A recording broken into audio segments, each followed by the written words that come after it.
Elden Ring est un jeu assez cryptique, et bien que beaucoup de mystères ont été éclaircis, certains perdurent irrésolus, des mystères étranges voire pour certains perturbants.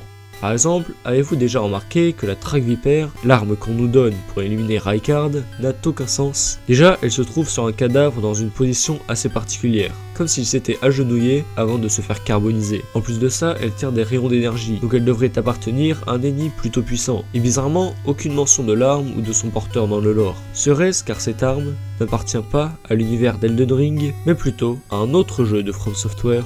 Pour rester sur les armes, parlons de Placidusax, ou plus précisément de son souvenir, et en particulier de l'arme obtensible grâce à ce dernier, la lame rocheuse du roi des dragons, une épée des stocks lourde pour un dragon. Alors en effet, il y a des dragons qui manient des armes, telles que Grand Sax, mais Placidusax, lui, n'utilise pas d'armes physiques, mais peut-être que dans un lointain passé, du temps des dragons, il possédait une apparence humaine, ou bien cette arme appartenait-elle à un de ses adversaires qui prétendait au titre de Seigneur d'Elden, car comme le dit la description de la hache de Godfrey, il y a fort longtemps, la couronne s'obtenait par la force. Ou peut-être est-ce juste une incohérence, comme il y en a tant d'autres dans le jeu. Par exemple, avez-vous déjà remarqué que la map d'Elden Ring n'a rien à voir avec la carte de cette dernière? Alors au niveau des lieux et des bâtiments, ça correspond bien, mais au niveau des proportions, c'est n'importe quoi. Par exemple, on peut apercevoir la cime des géants depuis le manoir du volcan, mais si on place une balise sur l'église de Marika, elle tombe à côté et pas à l'emplacement désigné. Mais une fois sur place, tout revient à la normale. Et on peut faire ça avec d'autres lieux, l'arbre sacré de Miquella par exemple. On place une balise dessus, et bizarrement, ça ne correspond pas du tout avec le bon emplacement. Ou bien lorsque l'on place une balise à cet emplacement, on peut se rendre compte qu'il se situe après le mont Gelmir, alors que, en toute logique, il devrait se trouver entre le moulin et le mont Gelmir. C'est assez troublant. Un autre truc troublant, c'est le fait que certaines mécaniques déjà implémentées ont été retirées du jeu, juste avant sa sortie. Un des éléments les plus connus, c'est le sort des fleurs, qui permettait d'invoquer des mini-étoiles qui s'abattaient sur une large zone. Et cette incantation était bien présente dans le trailer du jeu. Pourquoi alors l'ont-ils enlevé juste avant sa sortie? On ne le saura sûrement jamais. Mais un autre truc qu'ils avaient ajouté puis retiré, c'était une mécanique liée à Morgoth. En effet, pendant le développement du jeu, on pouvait voir que les développeurs avaient ajouté les incantations de Morgoth, qui devaient à la base servir à faire des combos avec d'autres armes, à la manière des sorts de mêlée. Pourquoi ils ont enlevé ça? Ça avait l'air si classe. En tout cas, quelque chose qu'ils n'ont pas enlevé, c'est la rivière sanglante, qui, en plus d'être l'arme la plus débile du jeu, a été ramenée par le peuple de la terre des roseaux,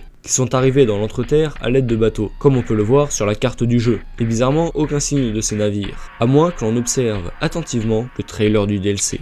Dans le jeu, on en parle beaucoup des deux doigts, chacun assigné à un empyréen, et certains sont assez particuliers, comme celui de Ranni. Il y a aussi les trois doigts, liés à la flamme exaltée. Mais il existe, caché au fin fond d'une zone vide, sans intérêt, une dague assez familière, faisant mention de 5 doigts, qui serait un symbole d'intelligence. Un minuscule détail qui amène encore plus de questions que de réponses. Peut-être que ces 5 doigts sont liés à un autre mystère de Farum Azula.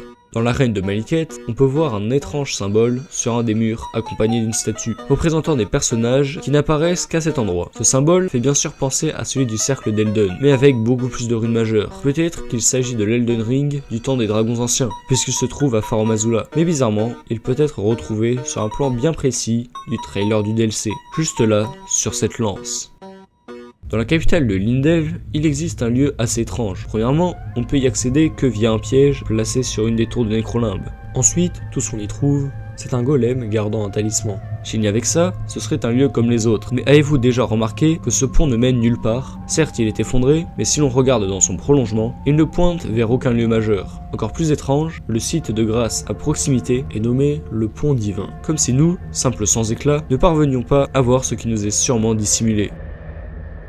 Donc la prochaine fois que vous parcourez l'entreterre, méfiez-vous, car dans Elden Ring, rien n'est laissé là par hasard.